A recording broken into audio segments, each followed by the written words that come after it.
तो जिस वजह से लोग ढांडा नोलीवाला के ऊपर भड़के हुए थे, उस पर बात करने से पहले मैं आपको कुछ बताना चाहूंगा। इन सभी को तो आप लोग जानते होंगे, ये वो महान लोग हैं जब इंडिया में कोई भी प्रॉब्लम, एक्सीडेंट, इंसिडेंट वगैरह कुछ भी होता है तो ये सभी लोग उस पर ट्वीट करते हैं, वीडियो बनाते हैं और उस इंसिडेंट या फिर फेस की पूरी सच्चाई लाकर सामने रख देते हैं कि इस इंसिडेंट में इनकी गलती थी, इनको ऐसा नहीं करना चाहिए था, इन्होंने ऐसा किया जिसकी वजह से ऐसा हो गया, और पूरा का पूरा ब्लेम लोगों के ऊपर, स्टेट के ऊपर और स्टेट की गवर्नमेंट के ऊपर थोप देते हैं कि इन्हीं की वजह से ये सब कुछ हुआ है, इनको ऐसा नहीं करना चाहिए था। ये स्टार्टिंग से ही ऐसे ही करते आ रहे हैं, इनकी मेंटेलिटी ऐसी ही है। तो बेसिकली इनका यही काम है कि अगर किसी ने भी कुछ गलत किया है तो उसकी सच्चाई लाकर सामने रख दो। एग्जाम्पल के तौर पर जिस भी स्टेट में बीजेपी की गवर्नमेंट है, उस स्टेट में कुछ भी गलत होता है तो ये सभी लोग तुरंत ही बीजेपी की गवर्नमेंट को गालियां देने लगते हैं, उनकी बुराइयां करने लगते हैं कि इनकी वजह से इतना बड़ा इंसिडेंट हो गया, इनको ऐसा नहीं करना चाहिए था, इनको ध्यान रखना चाहिए था, इनके प्रदेश में क्या क्या होता है, जो कि बढ़िया बात है, दिखाना चाहिए। लेकिन अगर यही सेम चीज अगर किसी और स्टेट में हो जाए जहाँ पर बीजेपी की नहीं किसी और की सरकार है, तो ये लोग उस पर एक ट्वीट भी नहीं करते हैं। बाकी सच्चाई लाना तो बहुत ही दूर की बात है। भले ही उस स्टेट में बहुत कुछ क्यों ही ना हो जाए, ये लोग उस पर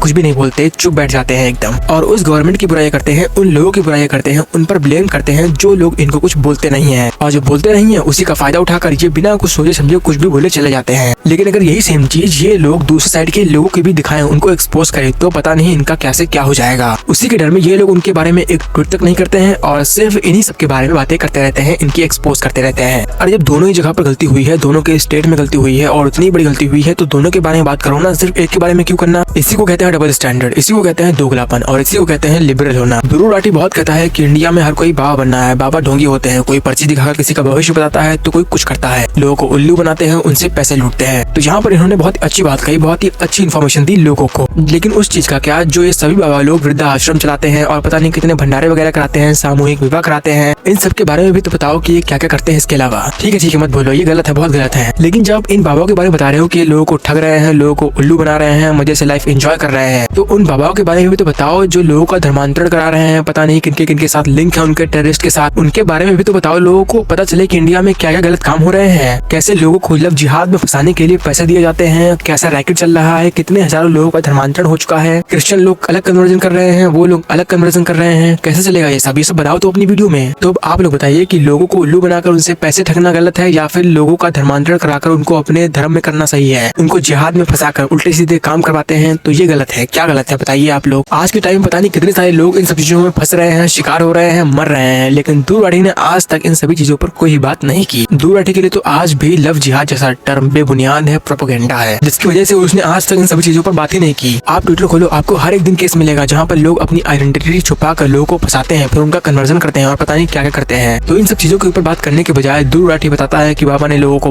उल्लू बनाकर मजे से लाइफ एंजॉय कर रहे हैं। तो आप समझ सकते हैं कि ये लोग कितने ज्यादा डिप्लोमेटिक, डबल स्टैंडर्ड और लिबरल इंसान है। यूपी में कोई जगह थी जहाँ पर दो लोगों ने बुर्का नहीं पहना था तो उनके आदमी ने उन दोनों लोगों को मार दिया था। तो अर्पित शर्मा कहता है कि उस स्टेट की महिलाओं की ये है कंडीशन। अरे अब उस स्टेट ने क्या किया तो उसके आदमी ने था उसको मारकर, उन दोनों ने बुर्का नहीं पहना तो उसके आदमी ने उन दोनों को मार दिया। उस आदमी को ब्लेम करने की बजाय वो सीधा सीधा स्टेट को ही ब्लेम कर रहा है। अलग ही झंडू लोग हैं, पता नहीं कुछ भी बोलते रहते हैं। और अभी बांग्लादेश में एक हिंदू को जलाकर मार दिया गया तो उस पर भी इन लोगों ने एक ट्वीट तक नहीं किया, एक बात नहीं की कि उसके साथ गलत हुआ है, कुछ भी नहीं, पिन ड्रॉप साइलेंट। तो आप लोग समझ सकते हैं कि इनकी मेंटेलिटी, इनका स्टैंडर्ड क्या है, किसी के सगे नहीं है ये लोग। नाम खाली इनका ध्रुव राठी, अर्पित शर्मा है, बाकी इनका काम, इनकी सोच बाकी लोगों की उन लोगों की तरह ही है। तो इन सब लोगों की बातों पर ज्यादा ध्यान मत दीजिएगा, क्योंकि आप लोग खुद ही सोचिए कि इतनी बड़ी बात हो जाने के बावजूद उस पर आप लोग कुछ नहीं बोलते हो और पैलेस्टीन के लिए कहते हो कि उनको फ्रीडम चाहिए, इनके साथ गलत हो रहा है। कौन से मुंह से बोलते हो बे ये सब लोग तुम लोग। तो सीधा सीधा अगर कहा जाए तो ये सभी लोग सिर्फ एक साइड के लोगों के बारे में ही बोलते हैं, दूसरी साइड के लोगों के बारे में अगर बोलेंगे तो इनका पता नहीं क्या हो जाएगा, इनके साथ कितना गलत हो जाएगा। उनके डर से या फिर उनके फेवर में उनके बारे में कुछ भी नहीं बोलते हैं। और ऐसे कुछ काम किया था ढांडा नोलीवाला ने भी। उन्होंने अपने गानों में कहा कि सभी बाबा लोग ढोंगी हैं, लोगों को बेवकूफ बनाते हैं, पर्चियां बनाकर उनके बारे में बताते हैं, सब कुछ ढोंगी हैं और फ्लाइट जेट में ट्रैवल करते हैं, जो कि उन्होंने सब कुछ सही बताया, बढ़िया बताया है। लेकिन उन बाबाओं के बारे में भी तो बताओ जो इंडिया में रहकर धर्मांतरण करा रहे हैं, लोगों को लव जिहाद जैसी चीजों में फंसवा रहे हैं, पैसे दे रहे हैं लड़कियों को फंसाने के लिए, टेररिस्ट के साथ लिंक है उनके, पकड़े जा रहे हैं और पता नहीं क्या क्या चीजें चला रहे हैं। उन लोगों के बारे में भी तो बताओ, क्यों नहीं बताते हो? उनके लिए क्या मुंह सिल जाता है तुम लोगों का? भगवा गमछा के बारे में कहते हो कि अगर भगवान राम ने गमछा नहीं पहना होता तो मैं इन लोगों को, बाबा लोगों को मारता। बहुत अच्छी बात कही आपने, बहुत अच्छी बात कही, लेकिन आपने कभी उन लोगों को मारने के बारे में नहीं सोचा जो